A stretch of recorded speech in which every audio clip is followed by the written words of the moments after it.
without further ado, we are going to turn to our lecture for tonight, which is Fashion Frontlines, American and Soviet Fashion During the Cold War, with Montana Historical Society archivist Lindsey Mick.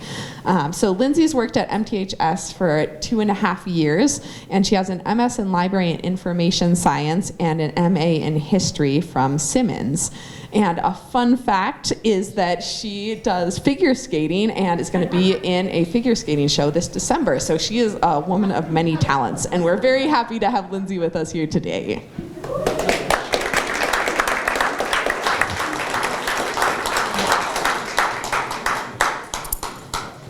I should stress that I am a very beginner figure skater, so it's going to be like circles and then backward circles. So, but you're all invited if you're curious about that.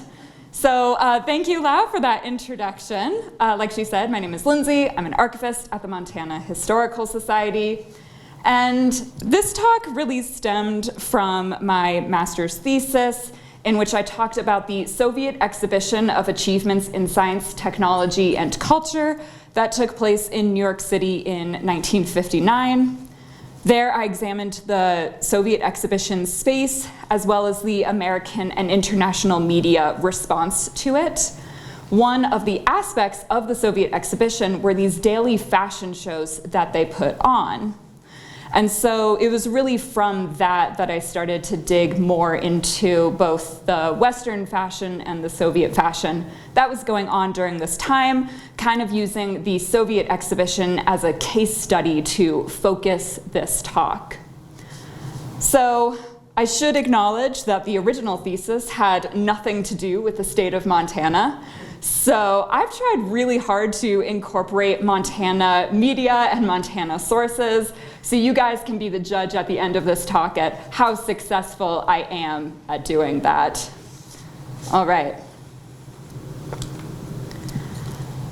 So before I can dive really straight into the fashion itself, I do have to spend a little bit of time providing some context about the Cold War. This is just a bit of a teaser for what's coming later on.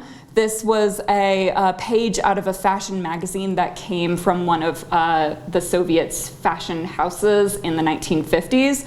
And here, over there, is Audrey Hepburn, looking fabulous as always. So, the Cold War is a really broad term. It covers the years between around 1945, 1947, up until 1991.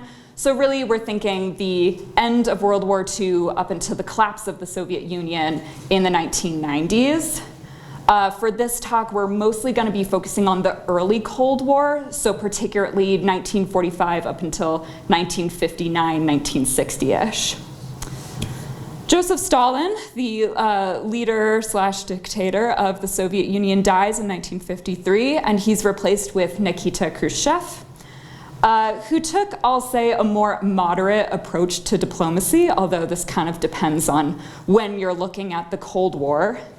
And also argue that for the 50s, it was certainly still a very, very competitive approach to the US.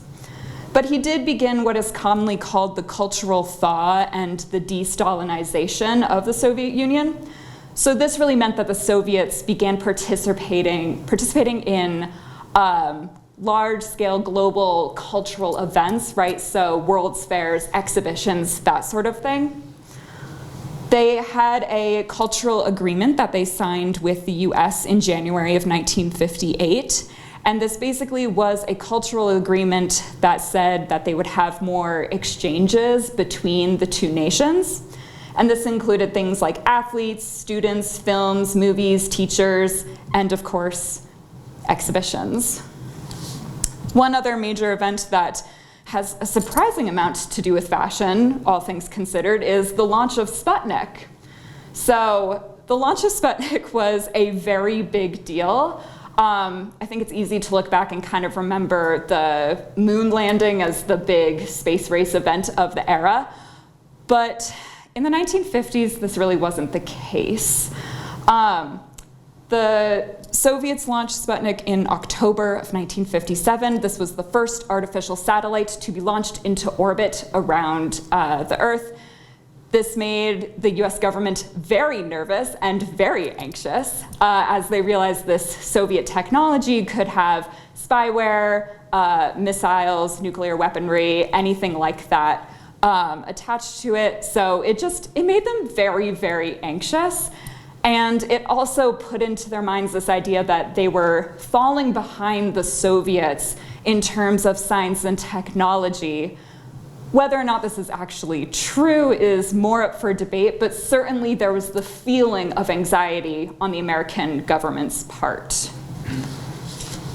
So, why I bring this up in a fashion talk of all things, this really meant that the Soviets were capitalizing on their space victory for all of its worth. Like they were milking it. They displayed the Sputnik models at all of the exhibitions they attended after this, including the Soviet exhibition in New York. And it's clear that they really wanted Americans and the Western world to focus on their space technology, especially in lieu of their kind of lack of consumer goods and the struggles they were having in producing consumer goods, including fashion. So they're really trying to focus more on their technology. In contrast, Americans were really trying to pull focus away from technology. So they were using basically a different measurement of success to sort of judge their nation's success. As opposed to technology, they were using the measurement of consumerism, right? So the American economy was booming during the 1940s and 50s, and with it came this sort of extravagant and almost frivolous consumption of consumer goods. And this included household goods, appliances, cars, and fashion. You can see this all in also the American National Exhibition in Moscow. This was the Soviet exhibition's sister exhibit, where they sent over to Moscow hundreds, if not thousands, of consumer goods, including fashion displays. So all this is important to remember in considering how Americans and the Soviets were trying to judge their nation's success and their nation's modernity, right? They were trying to say, on the one hand, please focus on the science and technology. On the American side, it was more of a focus on consumerism and consumer goods. Okay, fabulous picture of Marilyn Monroe there. So it's important to think about the gender ideals of the 1950s before we just dive straight into what the fashion was, because the gender ideals of the time and the fashion were really closely connected. Fashion reflected a lot of these gender and body ideals. And so, like everything else I'm going to talk about today, of course, these are broad trends. Individuals would, of course, have very different experiences. So for women, during World War II, there was a large introduction of women into the workforce, but we really see a backlash against this in the 1950s, where women were encouraged to go back into a domestic sphere. They were more or less expected to be mothers and wives and homemakers. And if they did receive a secondary education, it was more so in preparation to be part of the domestic homemaker sort of lifestyle. This was framed in terms of national security. It was this idea that if you were a proper, vigilant mother, then you would rear patriotic children who would go on to fight the good fight against communism. There are also two different types of gender ideals going on at the same time. So on the one hand, we see this sort of innocent, naive gender ideal. This is sort of reflected in the fact that an education wasn't seen as something that a woman should necessarily pursue. She wasn't really seen as an intellectual equal to her male counterpart. Again, generalizations. Versus the siren, which is this sensual, sexual woman. And you can see this also reflected in the fact that Playboy magazine came out around this time. I chose Marilyn Monroe as a picture here because she managed to embody both of these ideals kind of at the same time. Along with this, there was also this sort of idealized body type, and this was important for women because this was very different from the body type that would have been idealized in the 1920s and even 1930s. So in the 1950s, we see the ideal type becoming a curvier woman, having a larger bust, a slimmer waist, and wider hips was seen as the ideal that a woman should strive for. For men, it was very important, even more so in this decade than previous ones, that they were the breadwinners and providers of the family. And this was especially important since women were taking a stronger role in the domestic side of things, and this could potentially have men be possibly submissive to an overbearing wife. So it was very important to have these strong masculine ideals. And masculinity was fragile during the 1950s. A lot of historians have pointed out that there was this fear going around in the 1950s that men were becoming weak or possibly emasculated. And so you can also see this in the strong fear of the Lavender Scare. So this fear that homosexuality was infiltrating the country. Being gay or lesbian at the time really wasn't seen as something that was biological. It was seen as something that was a moral failing, right? And so it was connected with national security. So gay men and women as well were seen as being morally weak, corruptible, a possible target of blackmail, and therefore posed a national security risk. And hundreds of suspected gay men and women were fired from their jobs as a result of this. So there was a real pressure to follow these strong, different gender roles. So these are just a few of the Western fashion things we're going to cover here. These are just the ones I thought were the most iconic to the era. There's obviously so much more than this, but these are just the ones that, for the sake of time, we will talk about here. I love this one because it says it's a snooty poodle skirt, and it says the cuddliest, cutest poodle pouch you've ever seen, which I just think is a funny way of describing a poodle skirt. All right, now I get to the fun part. All right, so we have Dior and the French look. So Christian Dior was a French fashion designer born in 1905, and he introduces the new look in 1947. This featured a nipped-in waist, a full long skirt that might have padding at the hips to make the skirt go out even wider. The shoulders were, in the 40s, a little bit more structured, but became softer and rounder as the 50s progressed. So as you can see, it's really following this idealized body type as well, right, with that hourglass figure being emphasized. This is a picture of Dior measuring the skirt length. So there was a lot of controversy over the fact that the skirt hem length was raised, and women in Helena did not like that. So there was an article published in the Independent Record in 1953 titled, "Helena Women Not Much Interested in Christian Dior's Move to Shorten Skirt Lengths," which I think is funny. One woman reported, "Personally, I think the short skirt is hideous." And another woman said, "No ma'am, my skirts are staying right where they are, no matter what they do in the fashion world." So I thought that was pretty funny. So these are just some other examples that we see here, right? These were Life magazine, and of course, Audrey Hepburn again, so beautiful. So you see the pulled in waist. You also start to see more of the revealing shoulder going on at the time, that dramatic flare. I'll get to the slim outfits in a second, but again, you see that same sort of silhouette going on throughout the 1950s. So we have the poodle versus the pencil skirt. So again, we see this fabulous, what a snooty poodle skirt. They follow the same sort of pattern of having the tight nipped-in waist with the dramatic flare. The difference being that the poodle skirts were mostly a teenage young woman fashion, and they had different motifs that were sewn on, not just a poodle. This one, I think, is a panda smoking. I don't know, but I think that's what that is. And I think there are curlers in its hair. So that's the extent of what I know of that. That was the Billings Gazette published that one. But then you also have the pencil skirt. So here we have a much more slimmer line. This would have been fashionable at basically the same time as the more flared out skirt.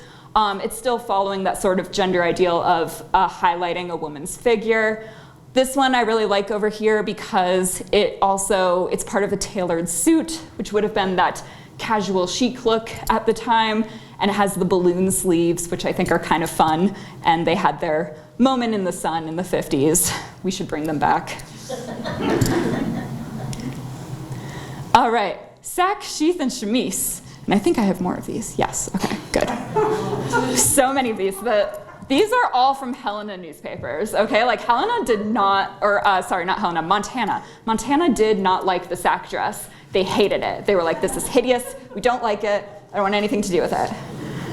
So you start seeing this between 1955 and 1958. As you can see, they are much slimmer, looser fit, right? They don't hug the body as much. These headlines really go to show what people thought of the dress. It received very much mixed reviews, and I have some fabulous quotes from articles. So Ruth Millett was writing for Helena's Independent Record in 1957, and she stated that she thought the sack dress is ugly, and I've never yet seen a woman in a sack dress who wouldn't have looked better in something else, have you? So, not a fan. Men also didn't love this look because it didn't highlight a woman's figure, so they would go on and state their displeasure in the media occasionally. So the Glasgow Courier in 1958, there was an article published, and it starts out with, Glasgow men, with few exceptions, pledged themselves as supporters of WWWW, What's Wrong with Waists Society. They took a survey, and the men's replies ranged from outrageous, the sack dress is a gross distortion of the feminine figure, and women should dress like women if they wish to merit men's respect. Ooh, yes, indeed, indeed. And finally, also in the Glasgow Courier in 1958, this was too fabulous not to put in. They write, the sack dress came along at an opportune time. What better way could have been found to relieve the tension created by the Sputniks? The laughs to which it has given rise add up to a tremendous lift in national morale. Americans need humor. The sack dress has provided it in abundant quality.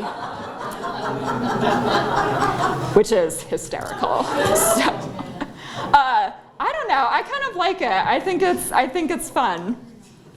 So yeah, like mixed feelings about the sack dress. All right, the bikini. Yes. So the bikini was designed in 1946 by French designer Louis Braillard. And when he designed it, he said it would make an impact of atomic proportions. So, fun fact, the song Itsy Bitsy Teeny Weeny Yellow Polka Dot Bikini came out in 1959, so like right in line with this era. It was not automatically popular with everyone. Many people found it to be very revealing and immodest, and depending on where you lived, the police might be called on you for public indecency. So you really had to watch out the crowd you chose to wear the bikini around. This article was fabulous.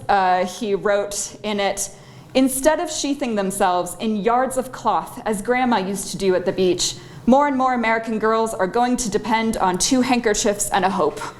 So, it's one way to describe the bikini. But it's also ties again back to these sort of themes of Cold War culture, right? So there was a very strong emphasis that you had to have the right body type if you were going to wear the bikini. So both the Yellowstone News and the Billings Gazette reported this same sentiment, saying that if you're interested in the bikinis, it is doubly important that you have a good figure and keep it. paying extra attention to diet and exercise if your curves need correcting. So, and also, if your figure is less than perfect, stay away from the bikini in any version. So, really trying to say, like, if you don't have this ideal body that we, want women to have, you should not be wearing this. Here are just some honorable mentions because there are just so many fabulous things that I couldn't really talk about today. We got the Bermuda short coming up. The Hawaiian shirt also came out around this time.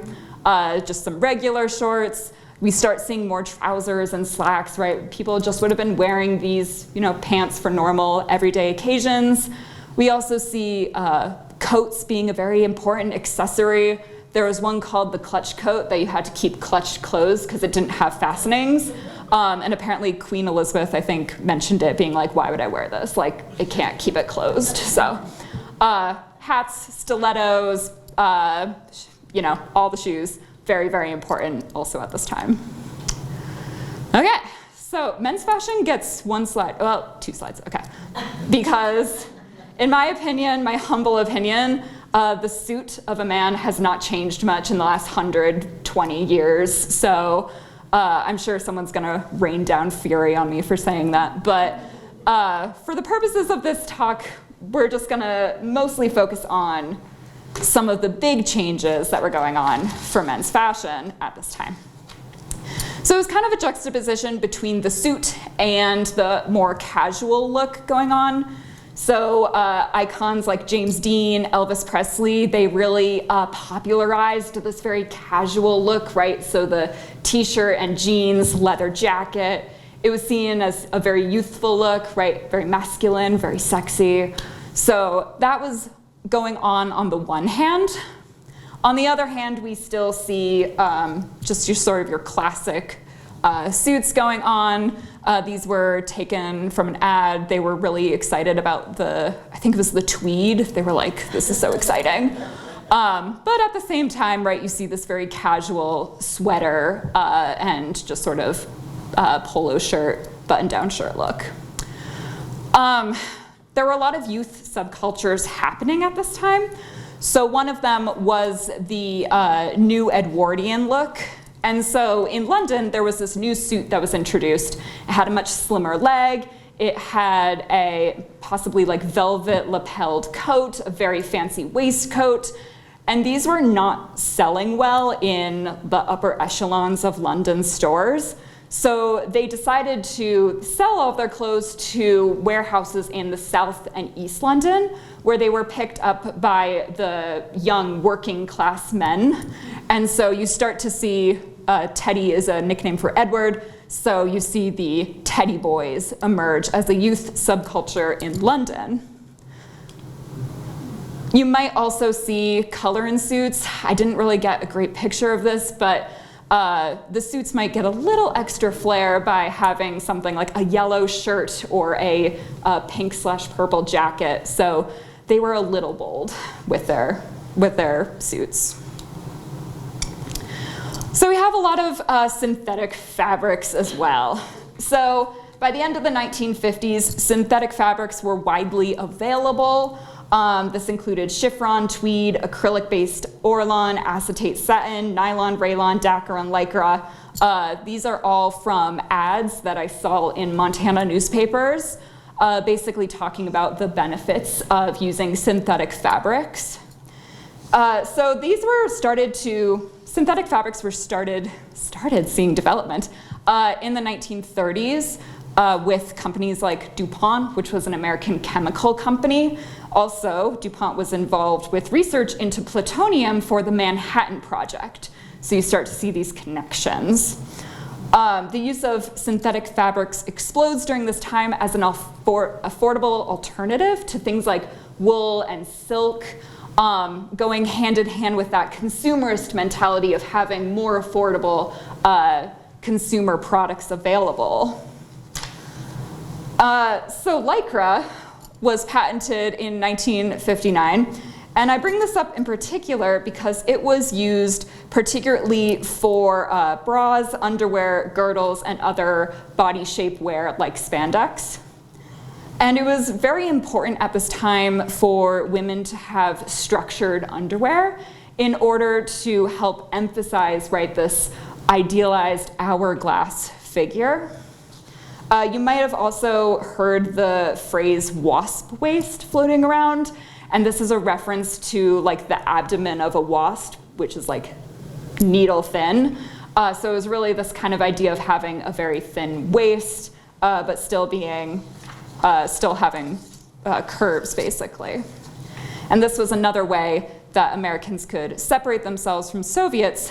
As we're going to talk about, there were a lot of stereotypes about Soviet women, and one of them was that they had mannish figures, or that they were masculine.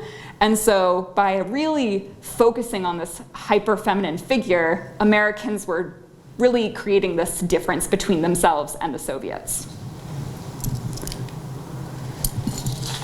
So now I'm going to talk about Soviet fashion, really using the Soviet exhibition as a case study for it, because it's a great example of how the Soviets were really trying to use fashion to portray themselves as an economically advanced nation. And this is, you can see the two flags here. That's Eisenhower. He got a tour of the exhibit, I think the day before it opened. The Soviet exhibition was in New York City, the Coliseum building. It went from June 29th to August 10th, 1959, and it was the first Soviet exhibition to take place on American soil in 20 years, since the World's Fair in 1939. Here's the layout of it. I have a prop, actually. So this is the pamphlet that would have been handed out to visitors at the Soviet exhibition. It's amazing. It's in English, and it basically goes through all of the exhibits. It doesn't say exactly what's in them. It's more about what the Soviets are most proud of. So there's a lot of like, look at this, it's like the best thing you've ever seen. While at the same time, they flat out ignore other elements of their own exhibition. So for example, the daily fashion shows took place on the first floor of the Soviet exhibition. There is no first floor mentioned in the pamphlet. And in fact, there's no mention of fashion in the entire booklet. So you can tell they were really trying hard not to focus on fashion. They were like, we don't want to bring attention to that. What they do bring attention to, as you can see, is, so this is the second floor, this would have been the main floor. The main exhibit here is agriculture and industry. You have science and technology over here, radio and electronics, peaceful uses of atomic energy, optics and transport. Also on the second floor would have hung those giant Sputnik models, and I heard in one of the newspapers that they like beeped at you so you couldn't forget that they were there. So they were really trying to highlight that. And then on the third floor, you have public education and public health, really trying to talk about those benefits of socialism. They have a sports category, construction, culture, well-being of the people. I read the well-being of the people blurb here. It does not mention a single exhibit actually on display in well-being of the people, so I have no idea what is going on there. At one point, there was a Soviet model apartment that was on display. Couldn't tell you where it was. They don't mention it in the booklet. I only know it exists because the American media tore it apart and said it was like the worst thing they'd ever seen. But they did, in fact, have daily fashion shows. This image here, you can see the Russian model walking down the runway with very adoring fans. Okay. So to talk about fashion and to talk about Soviet fashion, you really have to go back to, this is from a movie, this is a movie prop. You really have to go back to the post-revolution and Russian Revolution era. So fashion is a very difficult thing for the Soviets to balance, right? It's hard to balance for a communist nation, because on the one hand, it represents individualism, elitism, bourgeoisie, and materialism. But on the other hand, and so all of these things kind of go against the collective egalitarian values, right, of communism. So in the Russian Revolution, it was all about class differences and not liking that. And so people who might have been dressed in a fashionable manner would have been associated with the ruling class, landowners, capitalists, and as a result would have been the target of aggression or even violence. After the Russian Revolution, we really get this idea of anti-fashion, the idea that clothing should be functional, utilitarian, practical, and not have many gender differences. I don't know where this photo is taking place, but I do know this is roughly the kind of uniform you might have seen post-revolutionary Russia. Okay. So there was really this idea going on that not only was the clothing supposed to be practical, but it was supposed to liberate people, and it was supposed to liberate them from the so-called slavery of fashion. Not all Soviets agreed with this, of course. During the 1920s, during the new economic policy, you start to see some economic growth where people, especially in Moscow, would have been dressed in very fashionable clothing for coats, gowns, jewelry, etc. And some fashion designers claimed that, yes, fashion should be practical and it should follow communist ideals, but by making it so egalitarian, you're actually ignoring individual differences in people's bodies, and we don't want that. So there were definitely some nuances when it came to Soviet fashion. That being said, still very much the belief that the Western fashion world was morally corrupt and elitist. So when we get to the 1940s, 1950s, following World War II, we start to see this shift in approach to fashion, right? So fashion is less seen as something that should just be practical and utilitarian, and rather as something that can be seen as art or Soviet culture, something that should be embraced a little bit more. The Moscow House of Fashion Design and Clothes was founded in 1944, and in 1949, it became the all-union house, and fashion in the USSR became centrally organized, with all of these other fashion houses falling, or rather being brought underneath it. And then the all-union house and the fashion houses operated under the Ministry of Light Industry. Immediately, there were some problems with trying to produce clothing. Factory workers were inexperienced in making these complex garments that were being made in the Western world. So they had trouble making them due to experience. There was also this idea that Soviet production was really dependent on meeting these status quos. And so it became much more beneficial for Soviet fashion to just produce as much fashion as possible, not necessarily the best fashion. And so as a result, we really start to see the ready-made clothes that are being made in Russia are often either poorly made or they have sort of shabby construction, right? They're just not of super high quality because there's not much incentive to create clothing of a super high quality. That being said, there was still a very popular department store that opened in Moscow. It was called, forgive my pronunciation, GUM. And it opened in 1953.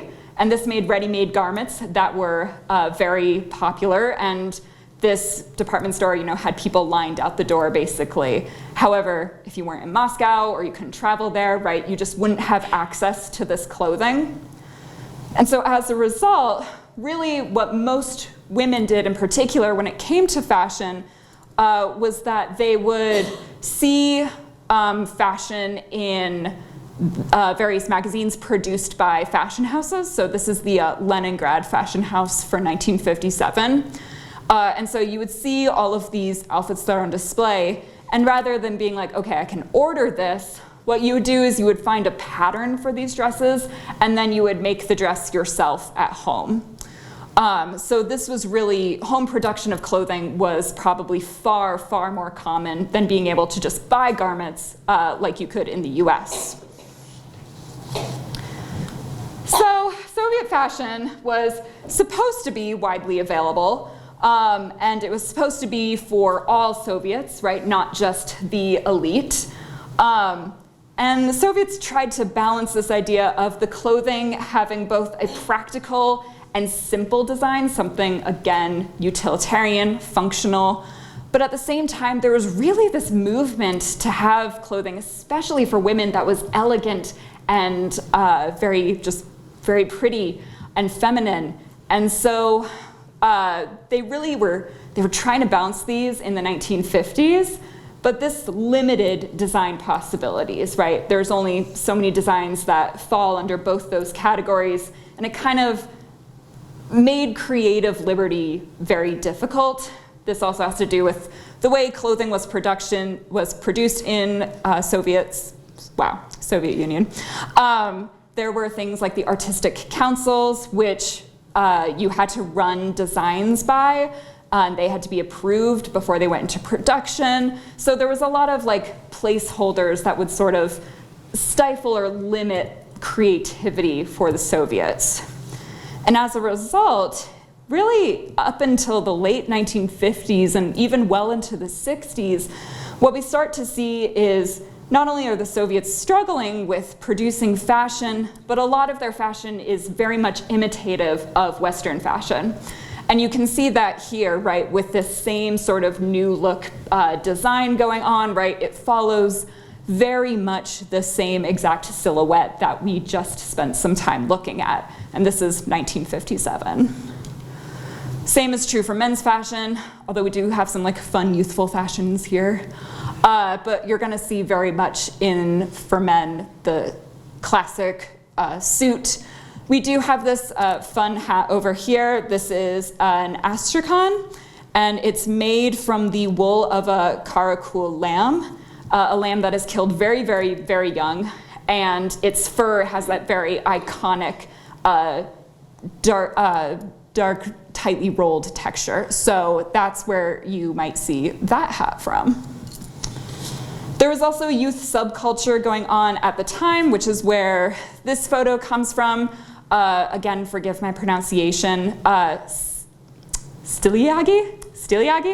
And this was a youth subculture that was pretty apolitical, not very much involved with politics. They didn't really follow the party lines, and they were very, very interested in Western fashion, movies, culture in general.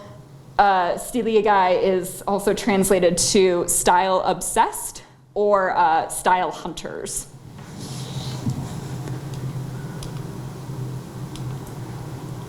So there were a lot of stereotypes that the Soviets had to face when they were talking about, or when they were trying to sort of portray their own fashions and put their fashion forward. And so these were just some of the stereotypes. You see phrases like ugly women, emasculated men, lacking femininity, drab, mannish, the clothes are soulless. In 1955, the Ranger Review in Glendive, Montana was reporting on a Russian fashion show. And they said that Russian women are not on the slim side. There were no slender, thin-waisted models such as you see in Paris or New York. So really calling out, right, these body ideal differences between American women and Russian women. Also in 1959, the Montana Standard reported that Russian women were behind in the matter of girdles. And they said that one Soviet official apparently said, "We don't need girdles, we like our women big and broad." So there was that. So again, really trying to emphasize these differences in the body type. And they extended well into fashion too. So fashion was described in general as being very heavy, heavy wool dresses, heavy coats, thick, clunky shoes. In 1963, the Billings Gazette reported The Oglas and Sonjas of the Soviet lag far behind the Western world in fashion chic. Their clothes are soulless, says one of the nation's largest dress manufacturers. The article goes on to state that Soviet Union clothing is disappointing, and that the women will want more and better clothes, not just keeping up with the Joneses, but with Westerners, as it were. Also in 1964, the Billings Gazette reports that the Russian clothing is essentially drab, it is utilitarian, and completely unfeminine. So these were major obstacles that the Soviets really wanted to overcome. That was my conclusion. I forgot to add another slide there. Okay, we'll go back to the main point of this, which is fashion shows. So, how to tackle these problems and how to tackle these stereotypes. So first of all, the Russian models for the Soviet exhibition, almost all of them were female, and all of them were described by male reporters as being very pretty, right? So they specifically chose models who fell in line with the Western beauty ideals.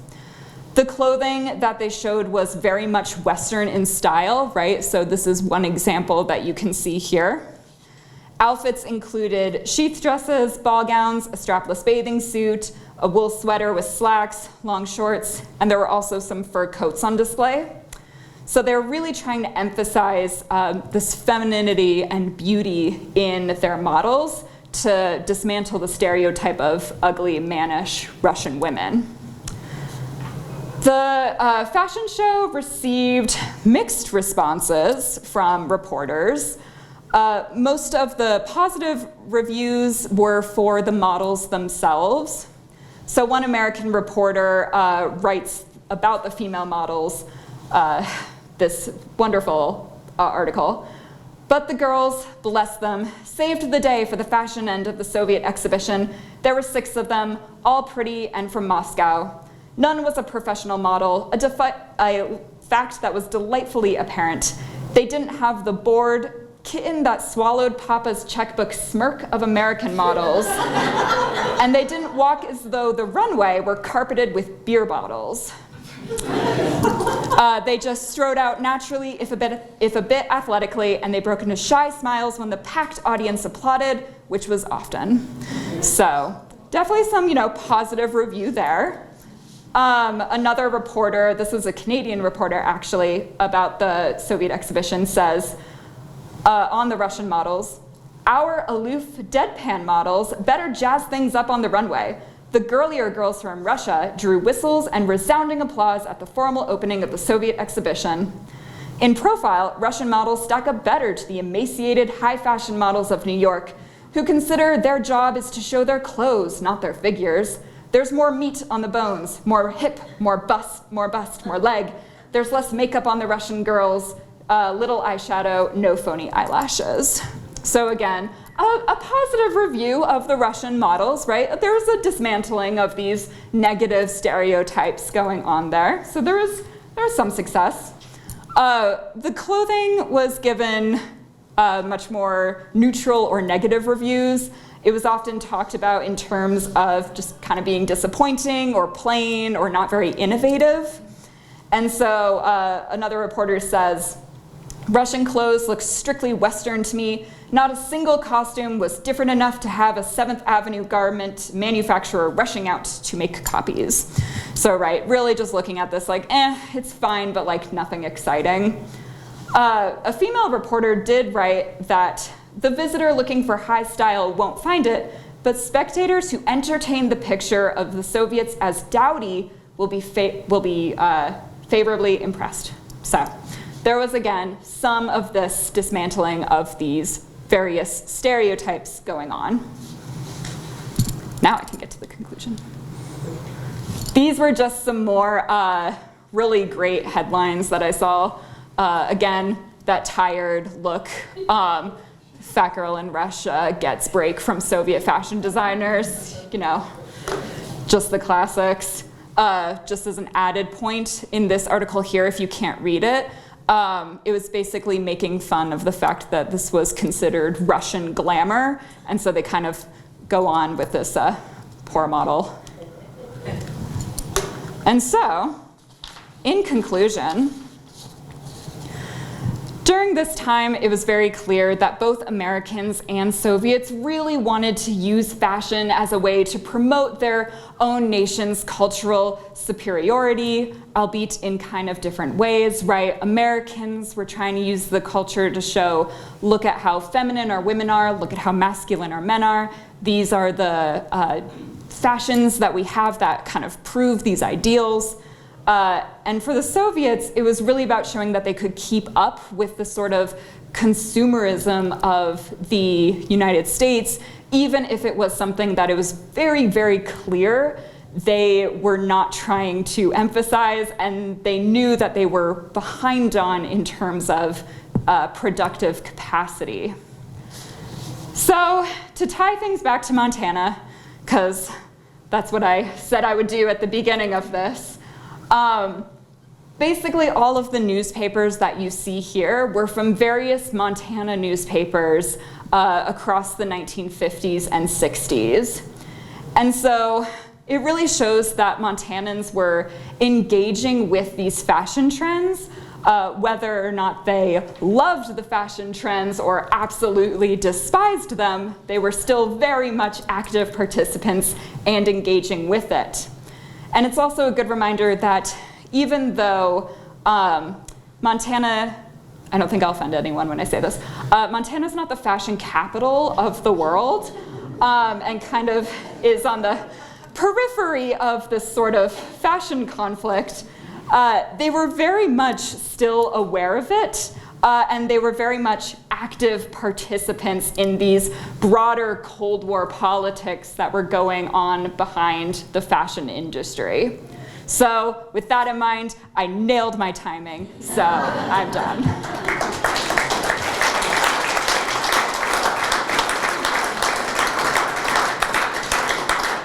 Thank you so much, Lindsey. Do we have any questions? I might be able to answer them. I feel like I put everything I know in this talk, so. Yeah, if you ask a question, please use the mic just so we have it on the recording. Okay. In 1960s, that was when Jackie Kennedy came on the scene. Yes. And her fashions became very popular in the U.S. Yes. Yeah, she was iconic with her fashion, and especially in the 60s, you see a very dramatic shift in how things looked from the 50s. Like, I couldn't really go into it because it's an entirely another talk, but yeah, you're absolutely right. Like, Jackie Kennedy was iconic with her fashion. I'm very jealous.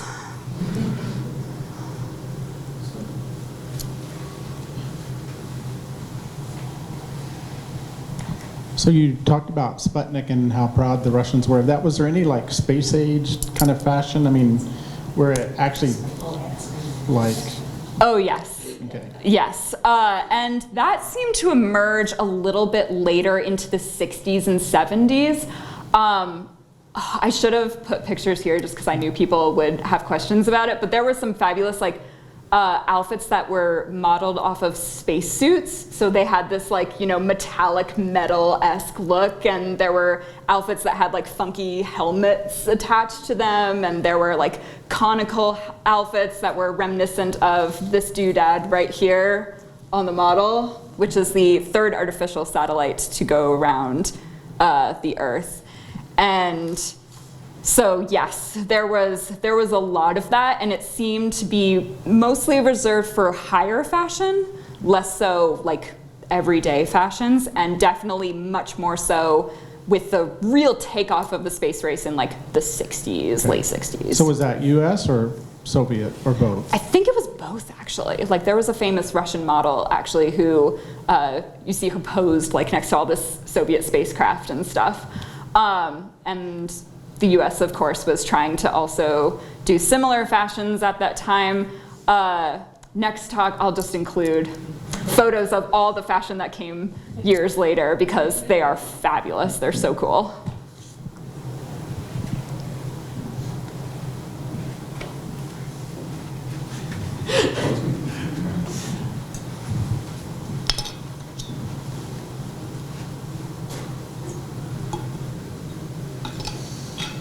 You referenced the patterns, the sewing patterns a little bit. I'm wondering, kind of coming from this rural culture where a lot of innovative women might be sewing these patterns, do you have any ties between some of the propaganda from the different countries that you find in the patterns that women might be using at home? Oh, interesting. And you're talking specifically with like Russian patterns?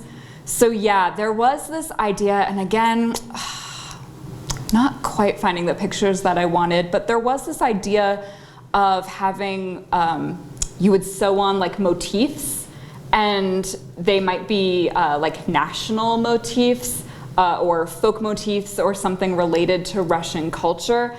These were things that would be added to clothing. So if you bought a very basic ready-made outfit, because all of them in the time would have been very, very basic, these magazines all had pages in the back that would explain how to embroider these different patterns on. And so yes, there was kind of this emphasis on putting this national spin onto things. You start to see that more in the 1960s. I couldn't tell you exactly what those motifs were. Often they're just referred to as like national motifs, but trying to put this Soviet spin and like added flair onto their own clothing. Because yes, it was very, very popular to not only make your own clothing, but to do all the embroidery yourself and sew on these extra elements and give it its own flair, which is kind of funny because it's contradictory to the individualism that they didn't seem to like, but the Soviet Union broke its own rules all the time, so that was just another example of it. I want to ask a question off of that. Is there any, like, have you seen Soviet women using like patterns from the US or other places and trying to like copy them? Yeah. So there was definitely a, especially with the youth culture, this idea that they really liked this Western fashion. So if it was possible to get like a Western pattern, and also, I think I forgot to mention this, but the Soviets were trying to do a little bit more embracement of Western culture in the 1950s. You see Soviet fashion designers being sent over to London, Paris, New York to try and learn about the different fashion designs that were going on at the time. And so you probably would have seen, if not patterns, and certainly influences of of Western fashion in Russia, especially right with this youth culture coming up that was very much pro-Western culture, pro-American fashion in particular. And so there was definitely a want for it. There was also a black market going on at the time. And apparently, this is kind of random, it's tangential, but Levi's jeans were like so popular on the black market. They were just like, the Soviets had a really hard time making jeans. They used just cotton. They couldn't quite get the denim figured out, the formula for it. So man, if you had Levi jeans, you were like on par. So yes, definitely Western influences.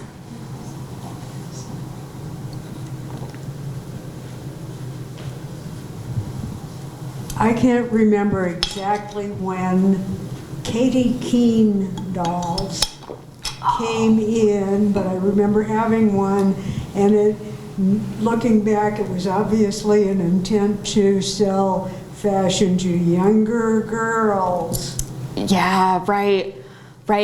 Do you know anything more like about that? I'm thinking 53, 54. I mean, that was around the year, maybe a little earlier, that the Barbie doll was created. So I thought Katie was a little earlier, kind of a precursor to yeah.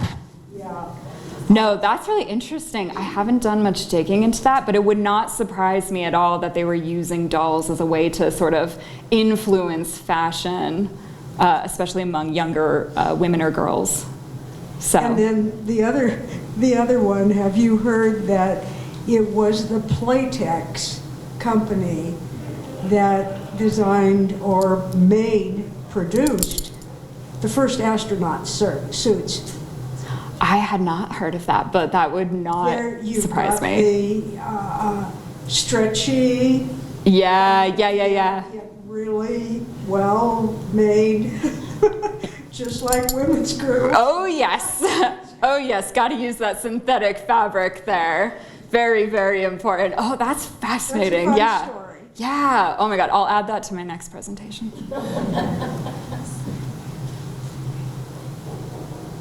Any last questions? Awesome. Well, thank you so much, Lindsey. That was delightful. And if you have I can take off the heels now. No more. the fashion is over.